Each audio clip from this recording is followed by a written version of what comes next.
Hello and welcome to another wee episode of Lifting Your Spirits. This time I'm joined by one of my oldest friends. I've known her for about 15 years, Rachael Loxton. She is a journalist and she works here in Berlin for the English language German newspaper, The Local. And we get into some good old chats, man, about what it's like up in Aberdeen where we met. Coming from kind of dishevelled backgrounds, both of us, and basically the ethics and morals of journalism. So very interesting. I also make her a great cocktail, a New York cocktail called the Bronx. So yeah, I'm going to do a small, quick version of that for you guys, and then hang around after the interview and we'll do a deep dive into the Bronx for all you cocktail enthusiasts. As per usual, there's going to be a little link wherever you're watching this or listening to it to your peripheral vision to buymeacoffee.com, and that's just a wee non-stop shop online where all my stuff is sketches, online podcasts, anything comedy related, more kind of cocktail recipes. So go along there, check it out. You can buy me a coffee if you want for €3, or you can buy me several. Or you don't have to buy me any coffees at all. I leave it entirely up to you. In the meantime, enjoy this one. It's an absolute cracker. We laugh a lot and we reminisce a lot. So I'm looking forward to you listening. Enjoy.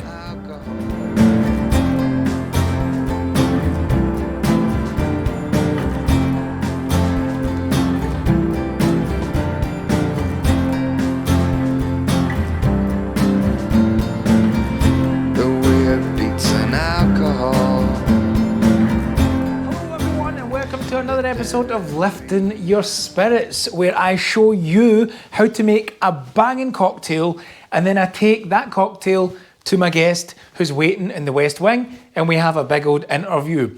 Like usual, I'm going to show you now a really quick version of this cocktail, just to kind of show you the basics. And after the interview, there's going to be a wee wandering barman lifting your spirits lock-in for those cocktail enthusiasts that like to get a bit more geeky about why I do the cocktail, how I do the cocktail, what booze I'm using, why I'm using it, all the stuff that you like.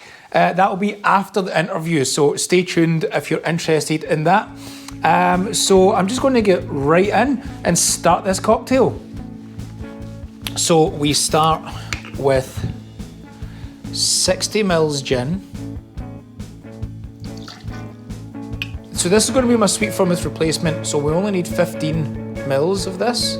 That colour of the rosé really just brings a kind of delicacy to the drink, if I can say that. So we're going to go in with 10 mils of this. Again, we're keeping that kind of transparency in the drink. So what I want to do is I kind of just want to add 10 mils of some maraschino. Now maraschino is a lovely Italian liqueur, and then this calls for fresh orange juice. So we need 15 mils of this. Shake this up.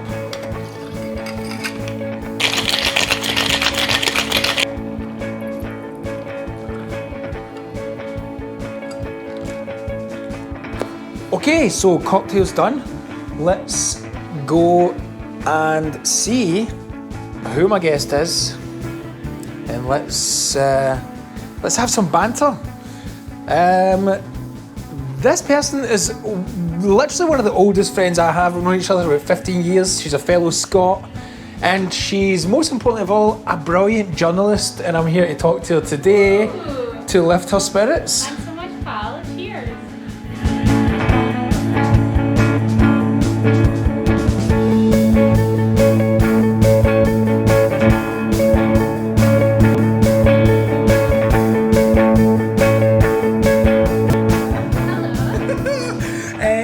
Welcome Thank you so to much. the Lifting Your Spirits, man. Thank you. I'm very glad to have you on. Cheers, pal. How's your drink? I really Cheers. like it.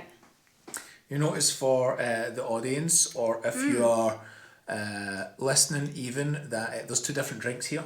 Yes. I've made you the Bronx. I love the name of it. Yeah. There's a few different New York cocktails that are all kind of variations of a Manhattan. And like, what is in this one?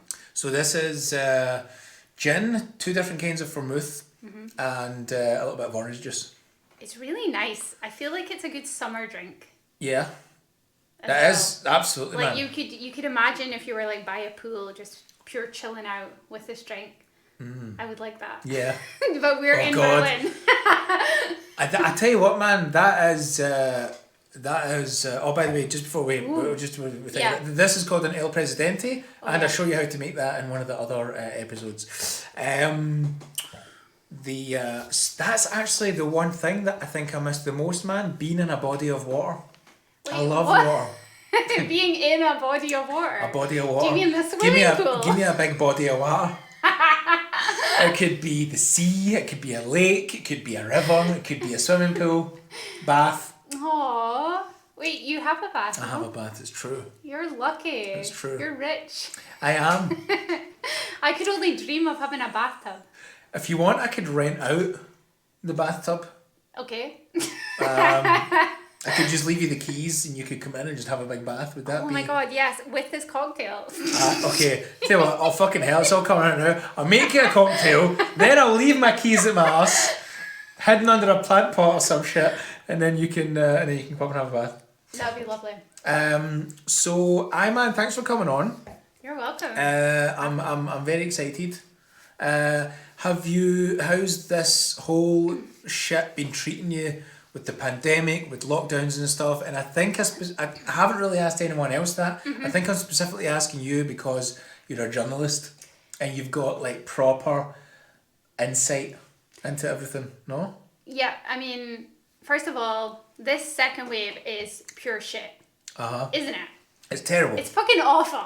I mean, I thought the thing is with the first one, it was a novelty. Aye, exactly. Because we were all like, let's stay in, let's go. Dude, I panic bought.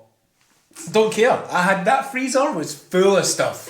It was great. I didn't leave the house for like 2 weeks. I was just eating Gas Mark 5 stuff, like chicken drummers and fucking mozzarella sticks and chips and stuff. It was amazing. And then like lockdown 2 came and it was a wee bit like, I need to do that again, or yeah, I can't work and I'm getting bored, and it's a bit like. And it's winter, so it's like just True. everything is awful. It's dark and cold all the time. But yeah, for me, it's been really stressful because I'm reading and writing about coronavirus all the time. Every day, no doubt. Every day. I don't know about you, I listen to like the radio quite a lot, like BBC Radio 5. I mean, I say a lot, like it's kind of something I maybe put on when I'm having a coffee in the morning or something, and it's so shit how much they only cover corona. I know, but it's the biggest story in the world. It is. So I have these mixed feelings about it because the pandemic is awful. It is really sad. People are losing loved ones. People are, can't be with their family, me included. I haven't been to Scotland in like a year. Yeah, that's getting harder actually, I think about It is. But in a journalism sense, it's the biggest story ever. So there's also kind of something exciting about covering it because it's like, you want to be on top of it. You want to be getting the information out. And it is exhausting doing that, but it's also kind of exciting. Do you ever get bored of it, man? Do you ever get bored of going over the same old thing? Or is it literally every day just something that just like spices up the whole story? Yeah. Like a new variant, or the vaccine comes out, or there's like a couple of companies that are battling it out for the vaccine. Who can you trust, who can't you? Yeah, well, you're right, exactly, because it actually doesn't get boring because it's just so it's much just info. crazy. Yeah. It's like every day you think something worse won't happen and then it does. So it's like nothing ever gets boring. Angela Merkel is always saying something that's quite interesting, or, something is always happening. It's always like a good story somewhere. Are you a fan of Big Angie? Oh, that's interesting. I like her. I think she's a good politician, but I also know that she is quite conservative, and she's very Christian as well. Yeah. And I think people forget that sometimes. But see, as a politician and a scientist, she's fucking great. Yeah, as a scientist, like that's the clincher. Yeah, you're like. Yeah, well, when she talks about COVID, I'm like, okay, like my ear perks up. You know what I mean? Yeah. Actually, one of the first, she kind of introduced the R number to me because she was like, because she was like talking about the R numbers and like this is like 0 and if that goes to like 1 and then if it spreads to like 3 or 4 or whatever. And then you kind of look at like Boris Johnson and he doesn't even know what a fucking R number is now. Yeah, but a year later, you know what I mean? He's like that, the R number, or whatever it is. He still doesn't know. No, that is so true. And the thing about Merkel is that she says it in a really simple way as well. Like, so I love that because she's talking about like the R number, which showing how infectious it is. Yeah. And these kinds of things. But she says it in such a way that you're like, oh my God, I think I'm a scientist now. Yeah, I think I understand that. Thank you. Yeah, exactly. Thanks for putting that into perspective. Exactly. And I think that is pretty amazing. And I love that through the pandemic, she has been popping up just like talking about all these little things and explaining it all for us. Do you know what she's a scientist in? I don't know if I'm sure. Is it chemistry maybe?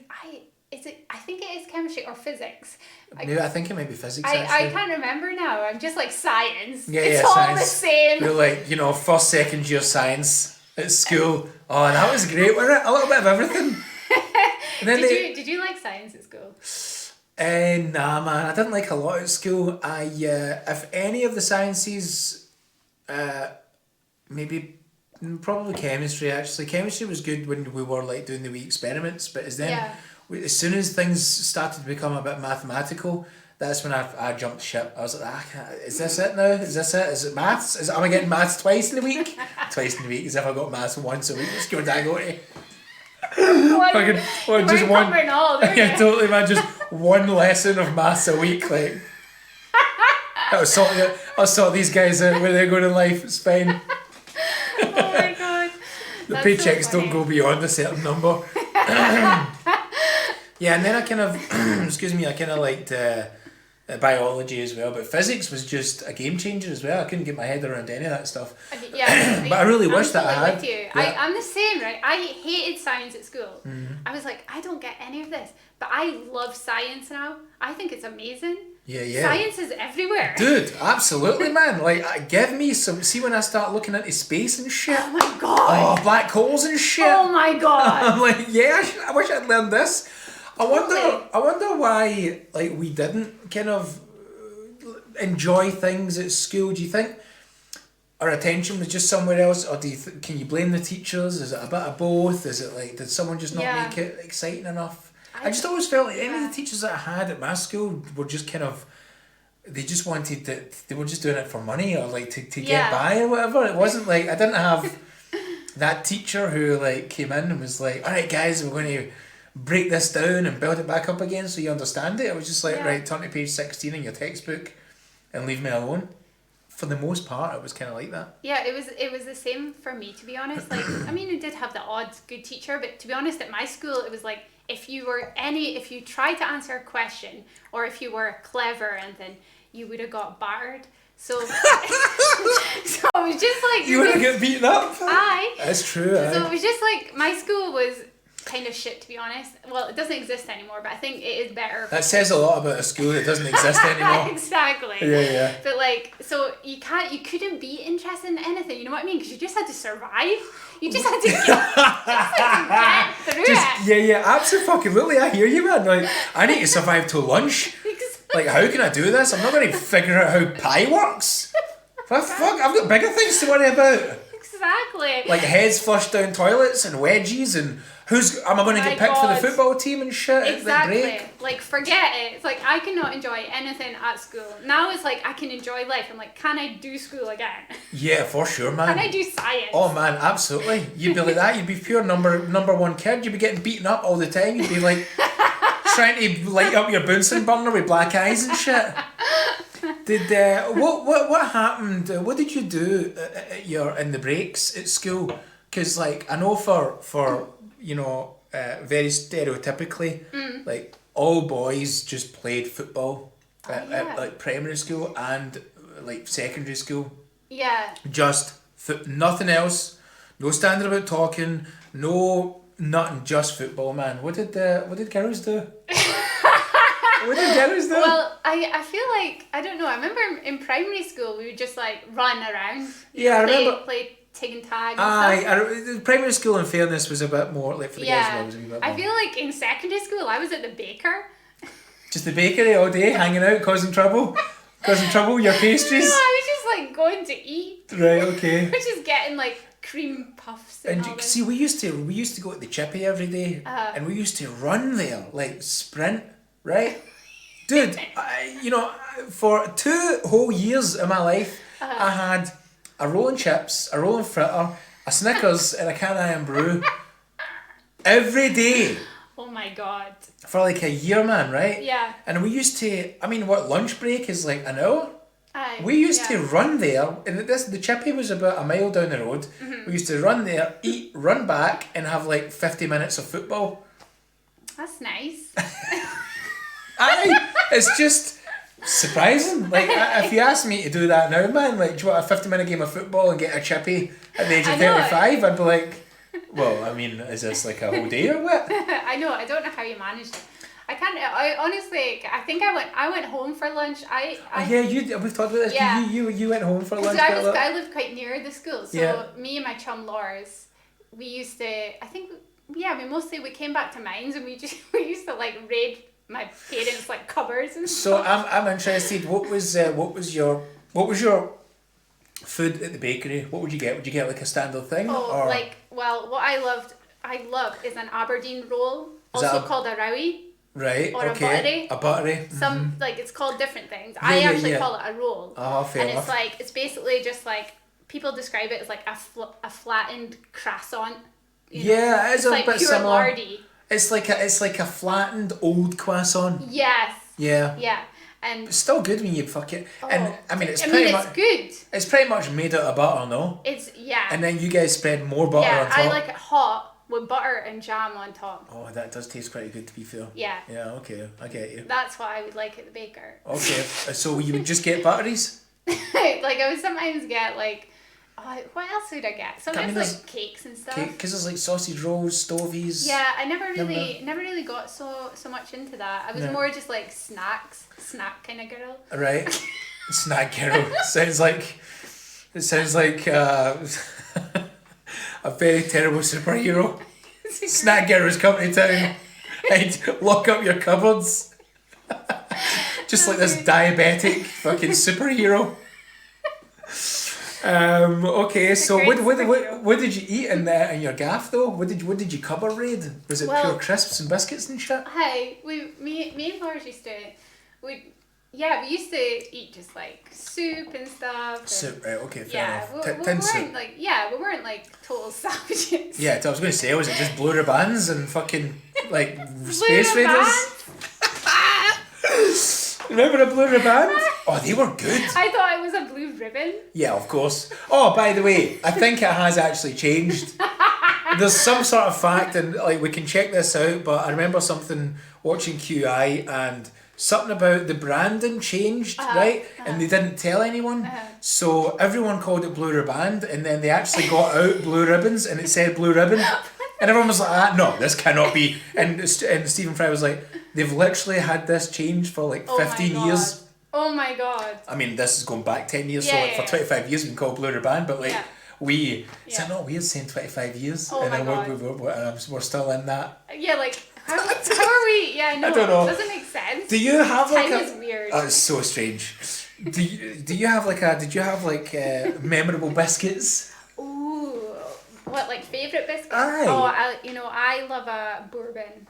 Oh, one of the wee custard creams. Aye, and a custard cream, but the chocolate bourbons. No, the chocolate You know? bourbons, aye, totally. And what else? I like a digestive classic. Well, right, that's quite Chocolate digestive. that's quite Club. Club's good, man. Ooh. Did you go for fruit or orange or mint?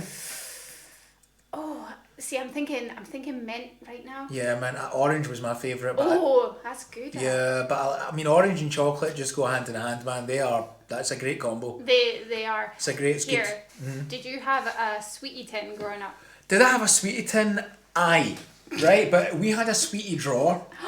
Ooh. So the bottom drawer in our house was full of, dude, like, it was like a fucking heaven, right? It was like full of crisps, chocolate, odd sweeties and stuff, and every now and then, like, all the shitey sweeties would get put to the back, so they'd be good. But me and my sister, we didn't raid it as much as you might think. Okay.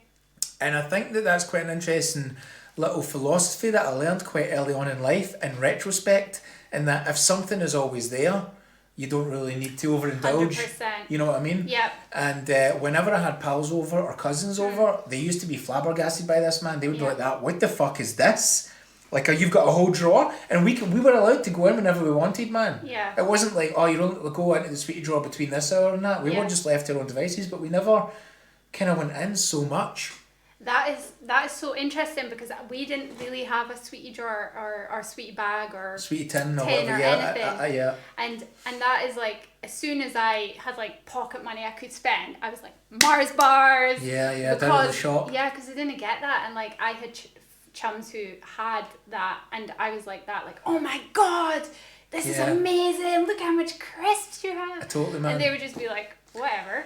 Do you know what I love about us two? What? Right, do you know what I think we have quite a strong connection, man, right? Is crisps. But because, and you can totally correct me if I'm wrong here, man, and slap me across the face, but we both come from fairly shitholes. Torry is a shithole. So you come from Torry in Aberdeen, which is, it's probably it's actually probably the roughest part of Aberdeen. No, it's not quite the roughest. Right, okay. I'd say Logie is worse. Oh, Logie as well. There's always something in there. There's always, because they would say Northfield, because like Logie would definitely say Tory are worse, but I come from Cumbernauld, man, which is like, it's definitely on a Tory Tory are similar. It's confusing. Yeah.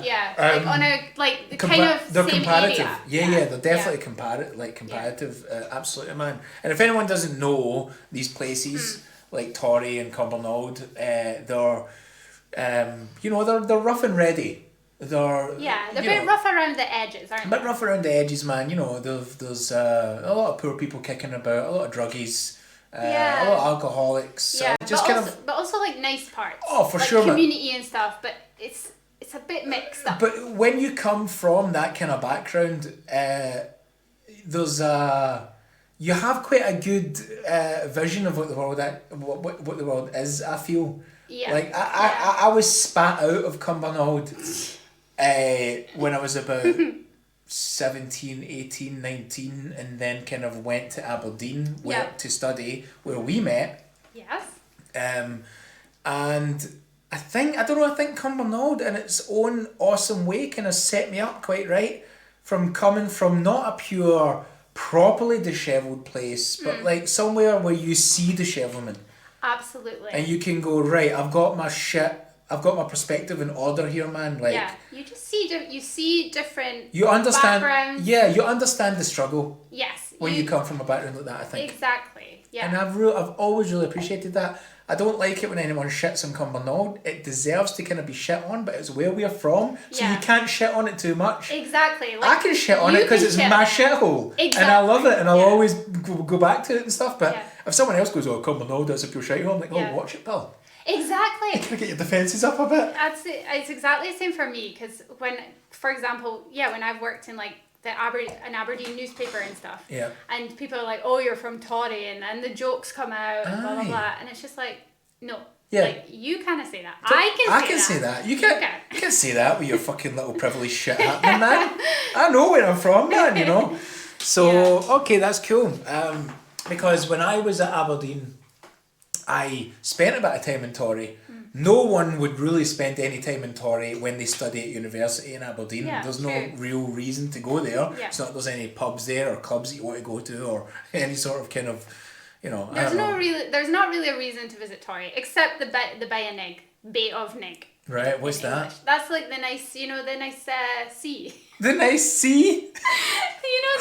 Of which Aberdeen is surrounded by, but I love that. There's a bit of the sea, isn't there? There's a wee bay in Torry that we call the Bionig. Right, okay. In dialect. And it's like there's dolphins there, and there's the lighthouse. That's right. It's super cute. That's right. That's probably the only reason. If you're not going to come to Torry and like walk around and enjoy the sights and stuff. Because you'd get mugged or something, man. No, come You on. would. Come on. You might in some parts. Someone would stop you and say, "What the fuck are you doing here?" Yeah, it's got that vibe about it. It's got that vibe for about sure, it. for Because sure. the reason I went there is because I was working in the bookies. That's right. And I would go to Ballinagask, which is in Tory, is it? Yeah. And then there was two though. I think there was like a Tory bookies and a Ballinagask bookies. Could that be right? Yeah. Anyway, so I was there and I was like senior hood and I was like, this is cool, man. This is exactly kind of reminds me of Cumbernauld. Yeah. I felt at home. I didn't feel stressed getting off a bus. You know, like a lot of other people that might go to university might feel. Totally, you know totally. What I mean? But I'm not from the Ballinagask area. I'm from a kind of like nice looking part of Tory, I think. Yeah. I mean, with Venetian blinds. I mean, it's like it's all relative. It's like it's not too bad. Sure. But it's like there are parts of Tory which you would get a shock at probably, like some of the Ballinagask big flats and stuff like that. Yeah, I man, think. for sure. But I mean, yeah, it's like I just think it's good to familiarize yourself and know about different places and stuff, and absolutely, you know, man. and not be like totally blind to all of this. You have to. I think it's good. I mean, also for everyone, and not you know what I mean. Wherever you've come from, you need to familiarize yourself with all sorts of backgrounds and places. Absolutely, man. You can't just be going to the nice places and thinking that everything's hunky dory. Yeah, come on. Come on, man. Wake up. Get some reality. Absolutely. So you mentioned that you were working for the paper in Aberdeen. How did that all start, man? How did you end up getting a job working as a journalist? Well, what I did was I actually worked at the Glasgow paper first, the Evening Times. Evening Times. That's the one. Yeah. But yeah, I kind of got into it because as we know, we did sociology together. Mm-hmm. And then I was working in other stuff after that. And then I did a postgrad degree in journalism, which was like a year of just kind of practical stuff, which was really good because it was just like really learning all the practical stuff about journalism, law, shorthand, which is taking notes really Shorthand quickly. is an interesting one, actually. Yeah. It's a good one to know. Yeah. It's like another language. Can you kind of like sum it up quickly? Like how it's one like, might... It's like how... So if you're doing an interview, how can you write it down as quick as possible while they're speaking? And how can you do it? Well, you have to make up another language, basically. And that's what it is. Aye? Yeah. So do you only focus on verbs or... You focus on... You cut the words down. For example, for becomes FR. So you're actually kind of shortening you're not kind of choosing like what they're saying and then you fill in the blanks later? No, exactly. You're shortening the words, but each letter gets its own like symbol. So you learn how to do it very quickly. Interesting. Yeah. So that was a good one. Cool, right. And then anyway, I did work experience at the Evening Times, and they had a trainee reporter job, and I applied for it and somehow got it. And did you apply for that when you were in Aberdeen? No, when I was in Glasgow. I did this 4-week work experience. That was all. I stayed at my chum's in Glasgow, and then and I applied for it. And I think I wasn't gonna get the job, but I chased up the editor and was like, "Oh, why am I not gonna get it?" And he was just like, "You know, you're so enthusiastic. I'm gonna give you that job." Ah, nice. Yeah. Okay, well, cool. You know, kind of like that. Not exactly. Okay, right. But yeah, so no, keep the romantic version. I like that. That's cool. I like that. Yeah. So It's like a Manhattan story or something. You know, I like that. Manhattan story. That's cool. Yeah, and then I moved to Glasgow, and it was so exciting because I'd only lived in Aberdeen. I was 23, and I just kind of threw myself into it, and you know, did all the awful shifts, starting work at like 6 a.m, 7 a.m. Covering a lot of crime. Hello, Glasgow. Yeah, okay. You know, all that kind of. Was it good stuff. working at the Evening Times, man? So you started at 6 and then you would finish at like 6 at night or what? No, like it meant to be like 2:30 p.m. But you would stay on because it's the Sometimes papers. you would stay, yeah. So journalists, you need to get your deadlines. You need to because they've got different editions as well. They've got like 3 or 4 editions. It's changed now. It's really been cut down now. But at the time, which was a long time ago now, like 10 years ago. Yeah. Over 10 years ago. It was like really there were so many editions. Because they had the first edition, which must have came out at maybe 1 in the afternoon. The Evening Times, by the way, for people who don't know, is like the Glasgow newspaper, but it's kind of, it's like its final edition comes out at like 5 o'clock at night or something. Would that be right in saying something like that? I used to see it, kind of them really flogging it at, like, basically for everyone finishing work. And they would take the newspaper home. It wasn't like a morning newspaper. Yeah, exactly. It would be like edited throughout the day. So you'd have like a first edition at like fucking 1 in the afternoon, then a second edition at 3, and your final edition at like 5 at night or something. I think. I mean, that was the idea. I think there was, when I was there was like 2 editions. Right. So it was like the morning one and then the evening one. But you really, you had to be on it, and it was really, really hard work. Like, so dude, I worked my arse off. Yeah. So what's it like working for a newspaper in Glasgow, man? It is very busy. So what kind of, because you were properly like, I loved it. I still have a fucking newspaper of you at home with your name under it, like Rachael Loxton, for sure, like in Scotland, 100%. And what was the story? Because you were sent off. You were like, there's a story, someone's fucking stolen a bike or something, or I don't know. Yeah, but that's what it was like. It was like something's happened, like, there's a huge fire in Stockley Hall Street, or there's somebody's shot somebody in Neilston, or this and that. And it also covered like North Lanarkshire, South Lanarkshire, Dunbartonshire and everything. Yeah, so it was like kind of the whole of west of Scotland. Mm-hmm. So there was a lot of just like, there was a lot of crime, actually. There was a lot of deaths and stuff. Yeah. So, I mean, is there any that kind of pop out? Like, I mean, I don't want to get too gruesome or anything like that, but is there any, like, let's say there's been a murder. Oh, Taggart. Oh my God. Let's say there's been, that just came out. I can't believe that just came out.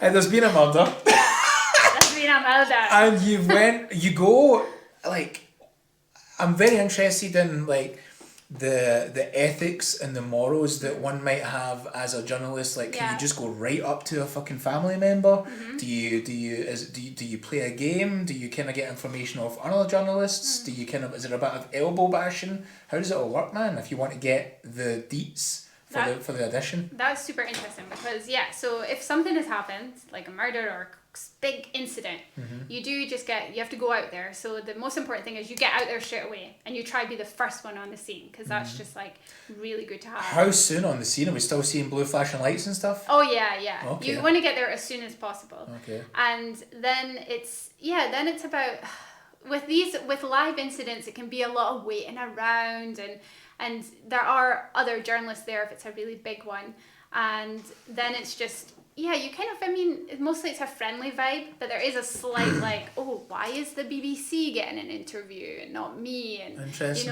So there's like a little bit of competition, but usually it's friendly enough.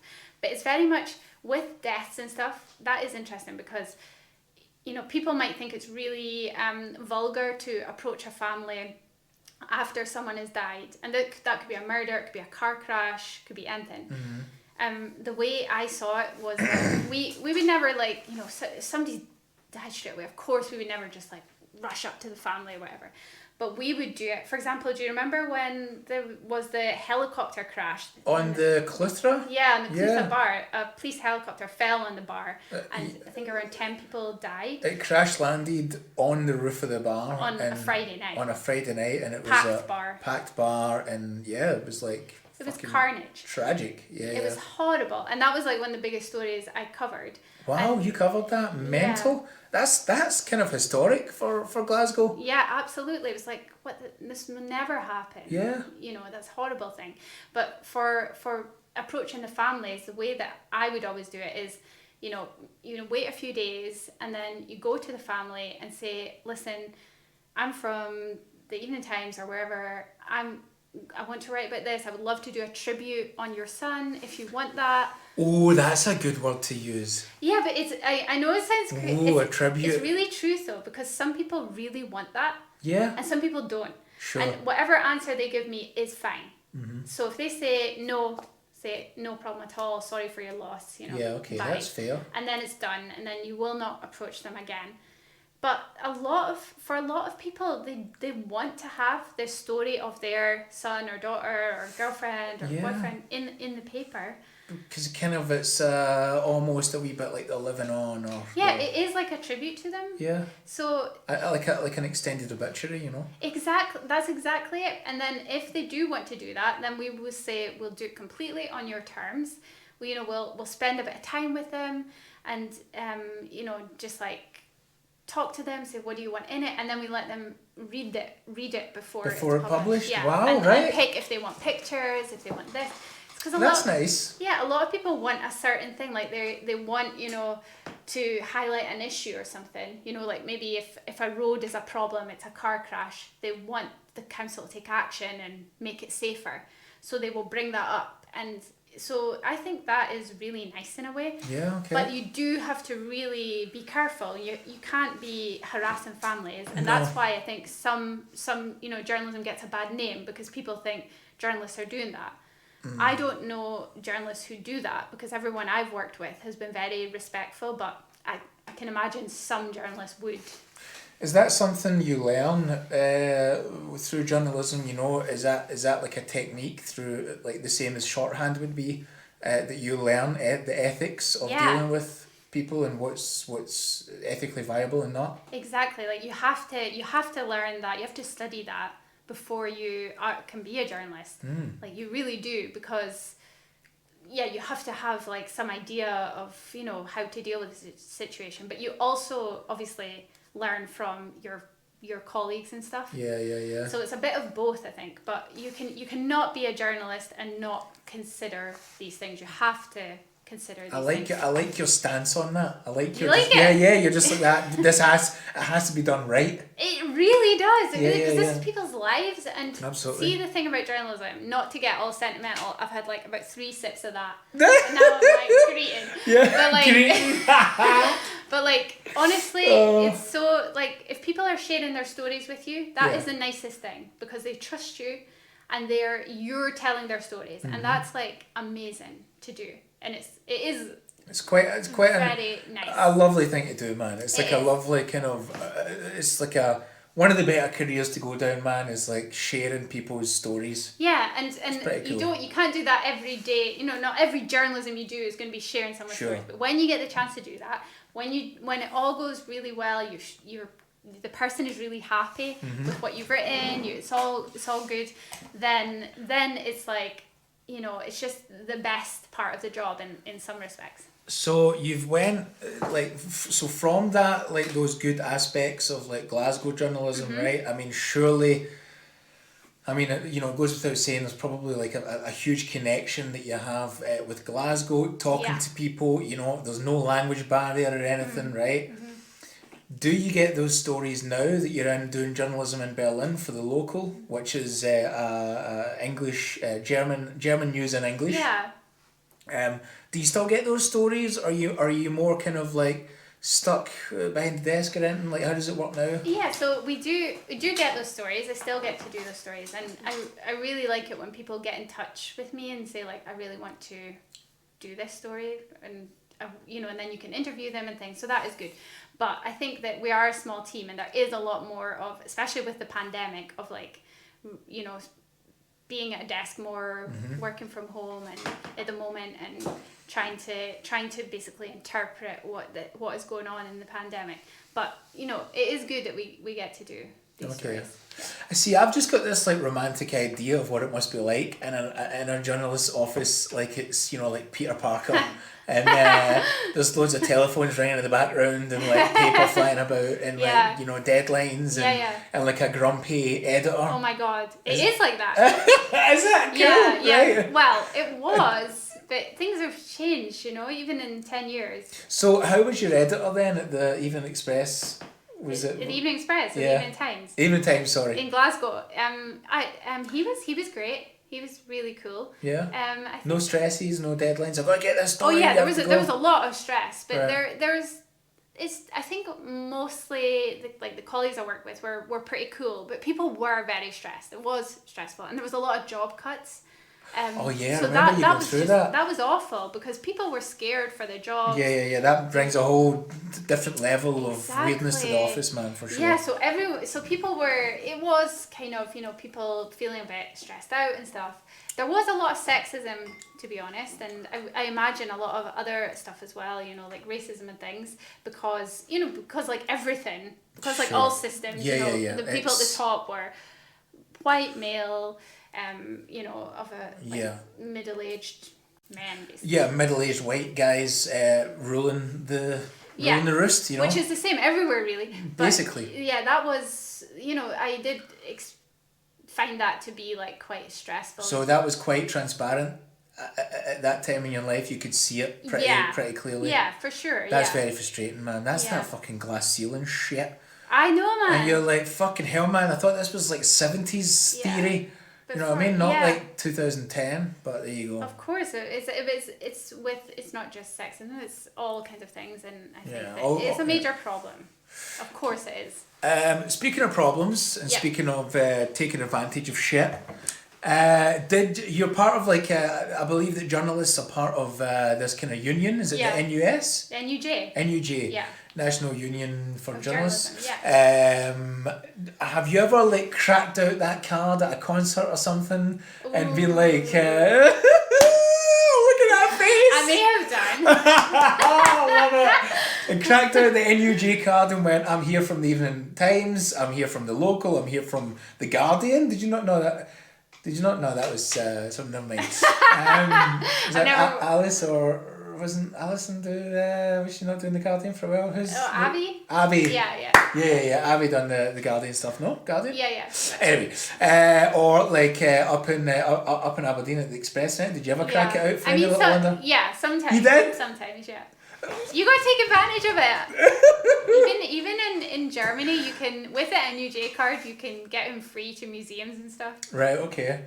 Fair enough. I mean, that's fine, but like any kind of sold out gigs, and you just like flashed like going to see like Bruce Springsteen comes to town. I wish. And you're just like, hey, I've got my NUJ card. Come on, let's go down.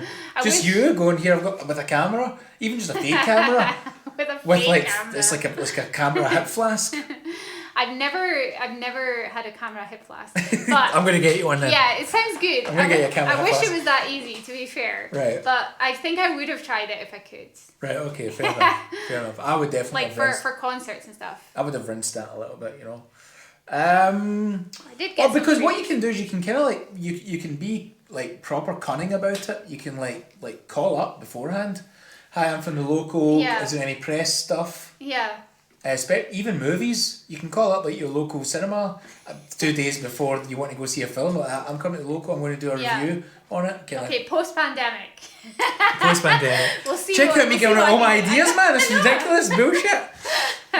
Okay, man. We get you a card. Get me a card for sure, man. I'll rinse it big time. No, because I'll get into trouble for sure. I'll rinse it so much.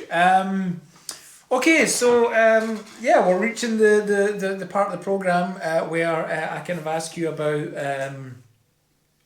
have you got any awesome scientific facts that you enjoy?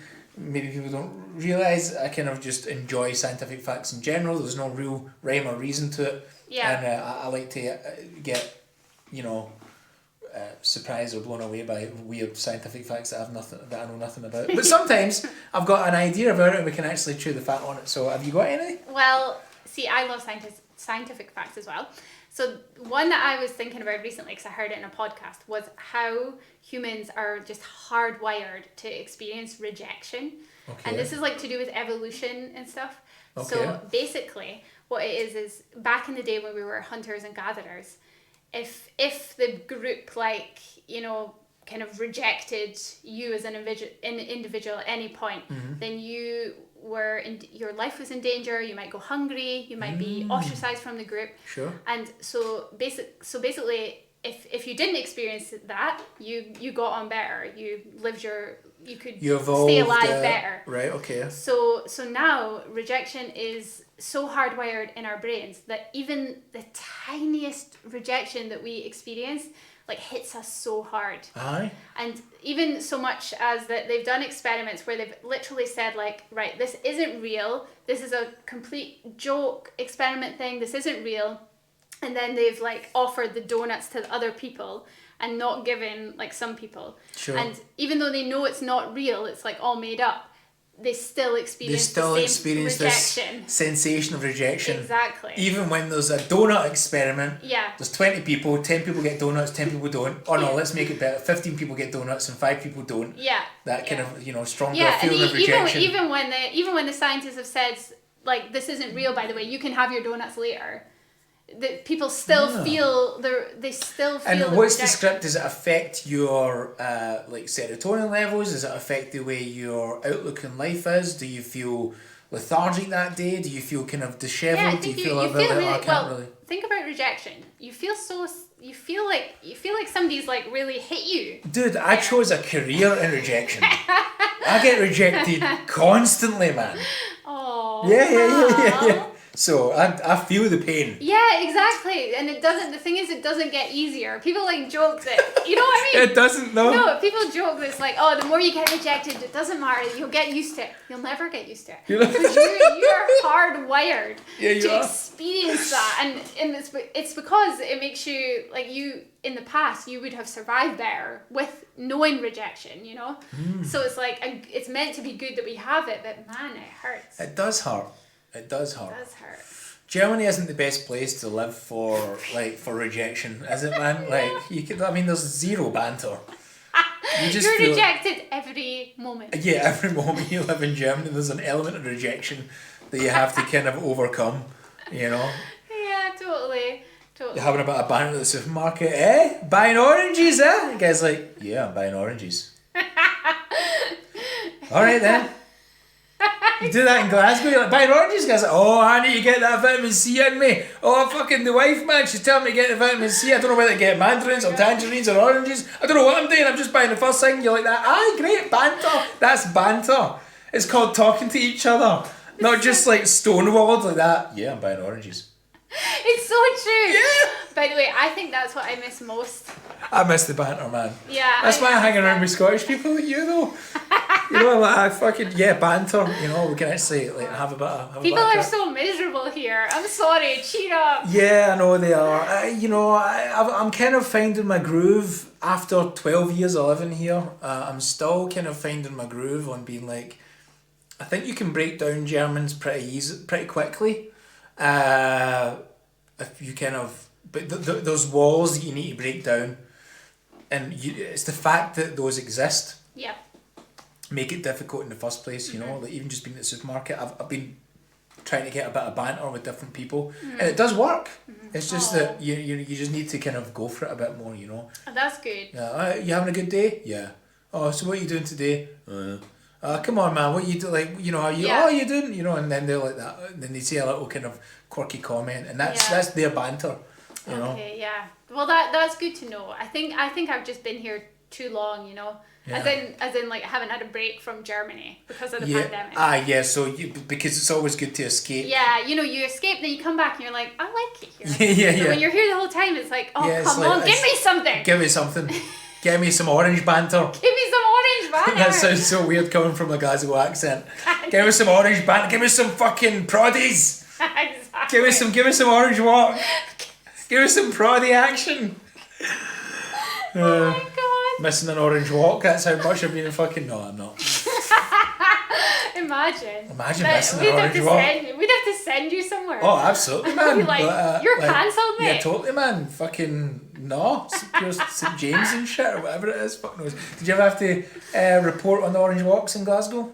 I did a little bit. I hated them so much. What? Can't say. Oh God, I mean, just get over it. It was like 1600s. I know. Get over it, man. Get a life. Yeah, absolutely. Anyway, so that was a cool scientific thing. This is nearing the end of the show, but there's still a wee bit of time. No stress, we're good. But is there anything that you would like to ask me? I give every guest the option to ask me one question, and then I don't know what it is prior, and you can just. This is usually when my body language seizes up, and I kind of fold my arms a bit. Oh wait, I just have a nice, easygoing question for you. Okay, tell me. I want to know, what is your ideal Sunday? Ideal Sunday. Daytime boozies.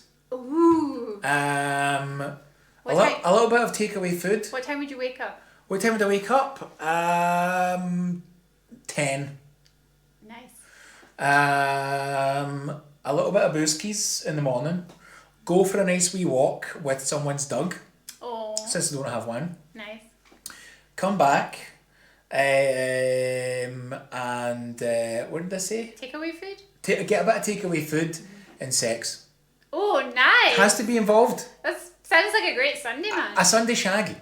Sunday shag, A Sunday if you shag, will. if you will. Sunday shag, if you will.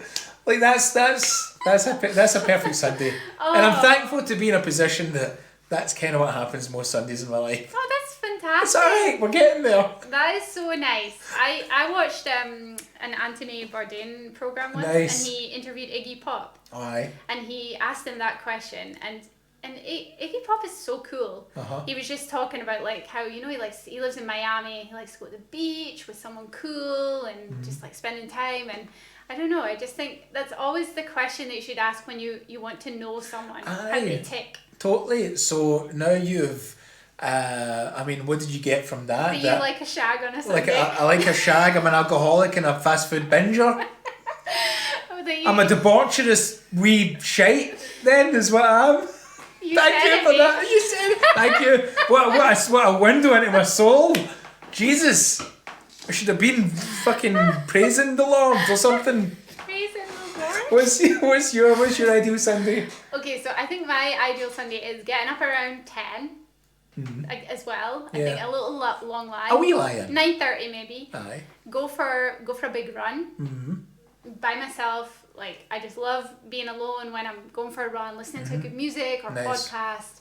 And I think it would involve, then it would be some, daytime booze is a good shout. I mean, I'm not talking getting shit-faced. No, I agree. I'm talking like a wee bubbles. Oh, nice. You know, or like fizz. aye, or like a wee white wine spritz. Oh, nice. You know, Yeah. and then just to kind of take the edge off I think it'd be nice. of life. I think it'd be nice. I'm not talking like pure down in whiskey and shit. No. I'm just Just a drink. I would like go to a bar when bars are open. Go into a bar like feeling quite nice. Aye. Meeting a friend, or someone Yeah. that you like to spend time with. Yeah, totally. Having a drink. That is so. Meeting a friend, someone you like to spend time with, as opposed to meeting an arsehole who you hate. No, that doesn't sound like the nice Sunday that you were trying to paint there. I meet a pal. That's what we want. We're going to meet a pal on a Sunday, have a wee Aperol spritz. Oh my god. Yeah, and then that's about it really. And then go home. Would you Eat something. Eat something? Are we talking takeaway on it? I just feel like Sundays are good for a takeaway. And I'll tell you the reason why I think Sunday's good for a takeaway, because like the what do you call it? The fucking The what?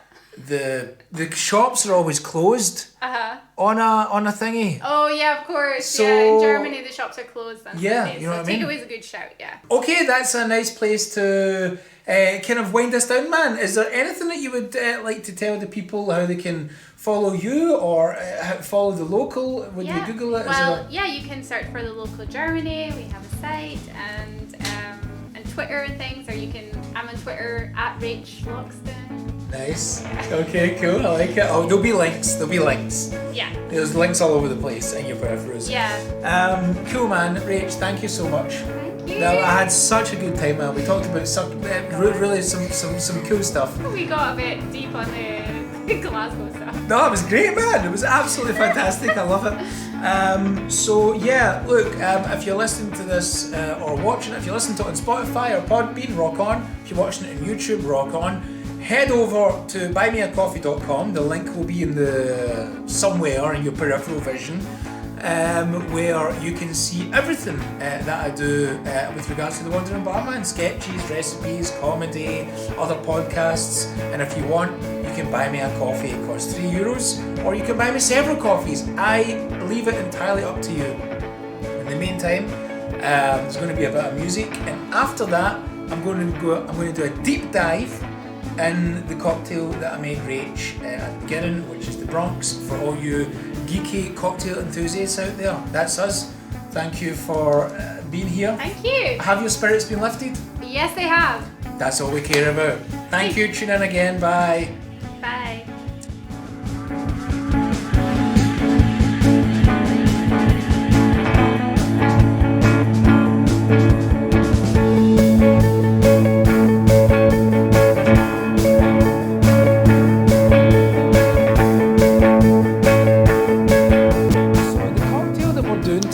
Is called a Bronx cocktail. Now, it's a variation on a Manhattan, but there are several variations on a Manhattan, and they're all centered around the boroughs of New York. So this is a kind of like New York workshop type thing that I've been exploring lately. And basically there's one key ingredient that stays within the family of the kind of the boroughs, the New York cocktails. For example, by the way, you have the Brooklyn, the Bronx, the Manhattan, the Queens. And there's one alcohol that kind of stays true to the form of the New York cocktails, and it's the vermouth. That's in basically all of them, right? So if you've got a bunch of vermouth at home, you can play around with the different New York cocktails. This particular cocktail calls for gin. And I usually like to use something clean and crisp, right? Like a Bombay or a Tanqueray. The gin market has exploded over the past 10 years, and a lot of people aren't really that educated on what it means to use gin in a cocktail. So, of course, there are so many goddamn tasty gins out there. A lot of them have got quite a strong juniper taste. Some of them are distilled with cucumber, like Hendrick's. And some of them have just got so many infusions going on that there's like rowan bark in there, or thistles and lavender.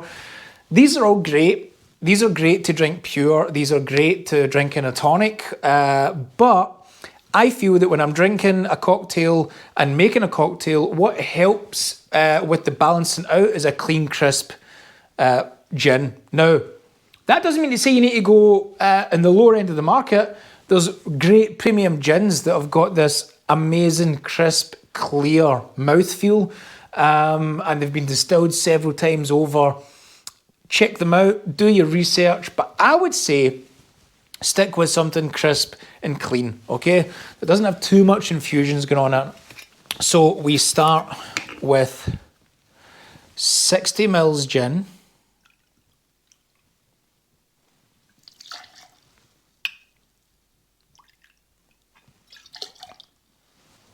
You can eyeball it if you like.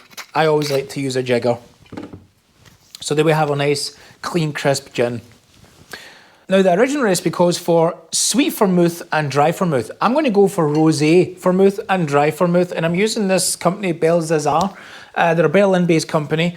I always like to try and buy local as much as I can, or at least kind of in the same nation. So these guys are good, man. And, you know, going back to this, like, vermouth is the driving force of all the kind of New York cocktails.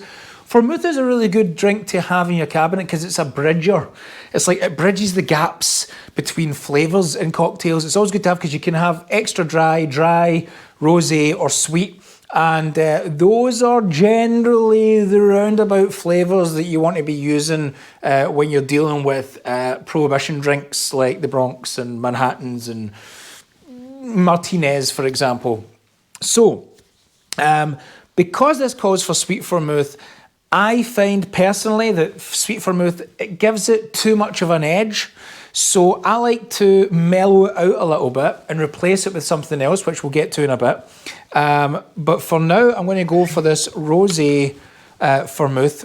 And so this is going to be my sweet vermouth replacement. So we only need 15 mils of this. And as you will see, that colour of the rosé really just brings a kind of delicacy to the drink, if I can say that. I find that as soon as you put in sweet vermouth into something, just changes colour, and optically for me it's sometimes a little bit like, I was really enjoying watching that drink being built to this kind of almost transparency, and then it's just kind of not ruined, but for me the beauty is taken away when you add in too much sweet vermouth. So now we go on to our dry vermouth. Again, another Belsazar product. I do like those guys. They're kind of, flavoursome. They're kind of cheap enough. They last a long time. So we're going to go in with 10 mils of this. Again, we're keeping that kind of transparency in the drink. Now, because I didn't use sweet vermouth, I'm missing a little element of sweetness. So what I want to do is I kind of just want to add 10 mils of some maraschino. Now, maraschino is a lovely Italian liqueur, kind of predominantly made from cherries, and it just gives it a nice kind of fruity note to the drink, and then it kind of balances everything out because of its sweetness. And then this calls for fresh orange juice. You always have to go fresh orange juice, guys. Bottled, it just won't do. One thing that barkeepers fail at most is their freshness. When you go to a good cocktail bar, everything's always fresh. But, sometimes my heart sinks a little bit when I see someone making a cocktail and they just screw off that orange juice. And I don't know how long it's been in that fridge. I don't even know where the oranges have come from. There's nothing more satisfying than seeing someone cut an orange and squeeze it into your drink. Fresh means everything in the world of cocktails. It really does. So we need 15 mils of this.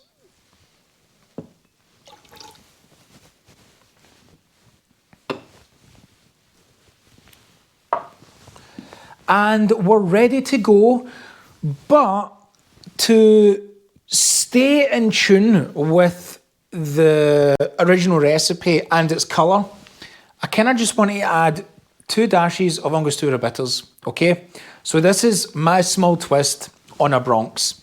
Rather than use the sweet vermouth, I've opted for rosé, balancing it out with a smidgen, just a dash of maraschino, and then coming behind that just with 2 dashes of Angostura, just to make it look and give it that tiny bit of bitterness that the sweet vermouth has as well.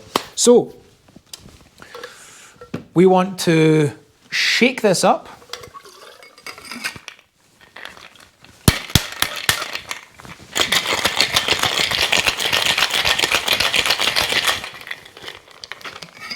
We want to give it just a little taste.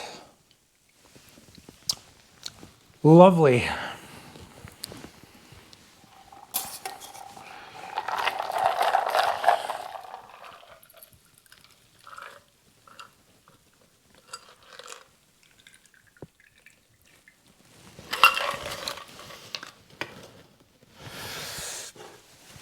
And I like to put it on my little bed here.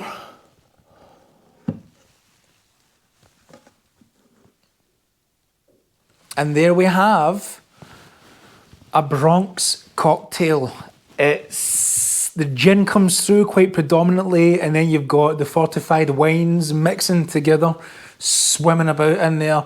And then there's the ever so slightly hint of cherry, and the angle just really completes and balances everything out, in my opinion. I don't think this drink needs a zest or any oils over it. I think it's fine exactly the way it is. This is just one of those fresh drinks that you can have after a nice meal. You go to the cocktail bar, order a Bronx, you won't be disappointed.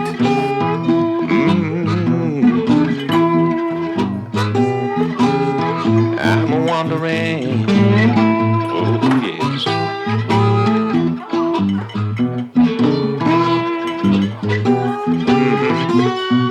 Excuse me, where can I get myself a drink?